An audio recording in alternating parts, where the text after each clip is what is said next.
9 अगस्त 1925 शाहजहांपुर से लखनऊ की तरफ जाने वाली रेलगाड़ी में शाहजहांपुर से 9 युवक सवार होते हैं। रेलगाड़ी में बैठे यात्रियों को शायद यह आभास ना रहा होगा कि भारतीय स्वाधीनता आंदोलन और भारतीय क्रांतिकारी आंदोलन के सबसे महत्वपूर्ण घटनाओं में से एक के वो साक्षी होने जा रहे हैं। जैसे ही रेलगाड़ी लखनऊ से लगभग 6 किलोमीटर पहले काकोरी पहुंचती है, 2 युवक राजेंद्र लहरी और सचेंद्र नाथ बख्शी अपने सीट से खड़े होते हैं। रेल की चेन खींचकर उसे रोक देते हैं। रेल ठीक उसी जगह रुकती है जहां पे पहले से तय किया गया था। राम प्रसाद बिस्मिल खड़े होते हैं और वो ऐलान करते हैं, जिसका जिक्र वो बाद में अपनी आत्मकथा में भी करते हैं, कि वो यहाँ पर किसी को नुकसान पहुंचाने नहीं आए हैं, बल्कि सरकार द्वारा भारतीयों के श्रम के लूटे गए पैसे को लूटने आए हैं। इस ऐलान के साथ ही क्रांतिकारी अपने हथियारों को चलाते हुए गार्ड के केबिन के पास पहुंचते हैं और उस केबिन में रखे संदूक को अपने कब्जे में ले लेते हैं।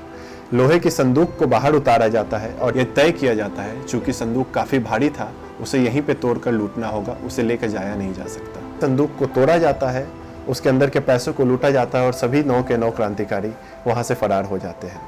इस प्रकार जिसे हम काकोरी कांड के तौर पे जानते हैं, उस घटना को अंजाम दिया जाता है।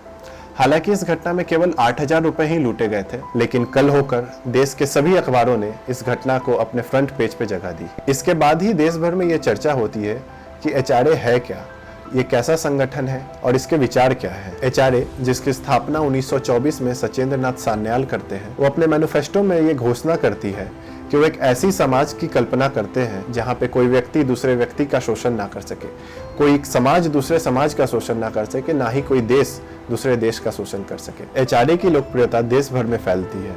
देश भर के बहुत सारे नौजवान एचआरए से जुड़ना चाहते हैं। पुलिस काकोरी कांड की जांच शुरू करती है। पुलिस को घटनास्थल से एक चादर मिलती है। चादर पर शाहजहांपुर के एक धोबी का छाप होता है। उस छाप से और उस धोबी से ही पुलिस एचआरए और काकोरी कांड के बीच के संबंध को स्थापित करने में कामयाब होती है। पुलिस एक एक करके काकोरी कांड से जुड़े हुए अलग अलग क्रांतिकारियों को गिरफ्तार करना शुरू करती है। लगभग 40 क्रांतिकारियों को गिरफ्तार करके उन पर मुकदमा चलाया जाता है। क्रांतिकारियों के गिरफ्तार होने पर प्रताप नामक पत्रिका, जिसके संपादक गणेश शंकर विद्यार्थी थे, वो अपने फ्रंट पेज पर यह खबर छापती है कि भारत के 9 रत्न गिरफ्तार। पुलिस कस्टडी में तमाम तरह के हथकंडे अपनाए जाते हैं। राम प्रसाद बिस्मिल को कहा जाता है कि अगर वो सारा दोष बंगाल के कम्युनिस्टों पे मर दे तो उनको छोड़ दिया जाएगा।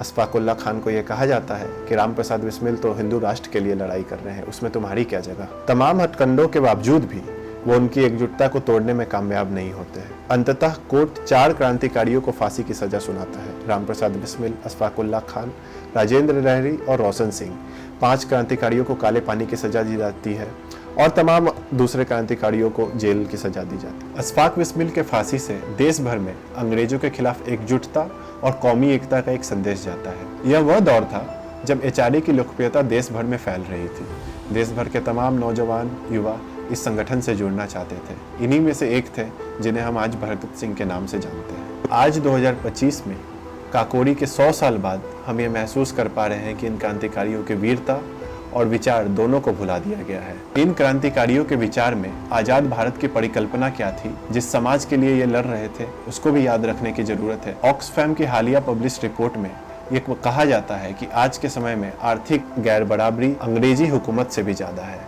धार्मिक उन्माद अपने चरम पे है और इन सब का फायदा उठाकर लगातार कॉरपोरेट परस्त नीतियों को लाया जा रहा है, जिससे आज किसान, मजदूर, गरीब का शोषण फिर से एक बार चरम पे है। आज के समय में काकोरी के 100 वर्ष पे हमें फिर से उस साजी शहादत और साजी विरासत को याद करने की ज़रूरत है, जिसका ये संदेश था कि आपस के तमाम तरह के मतभेदों को भुलाकर हमें अपने असली दुश्मन के खिलाफ संगठित होने की ज़रूरत है। इसी पैगाम के तहत काकोरी एक्शन शताब्दी अभियान 1 अगस्त को पंजाब के फिरोजपुर से राजस्थान, हरियाणा, दिल्ली, उत्तराखंड होते हुए 9 अगस्त को उत्तर प्रदेश के काकोरी पहुंच रही है। आइए जुड़िए हमारे साथ इस यात्रा में एक समतामूलक, शोषण विहीन समाज के निर्माण के लिए। इनकलाब जिंदाबाद।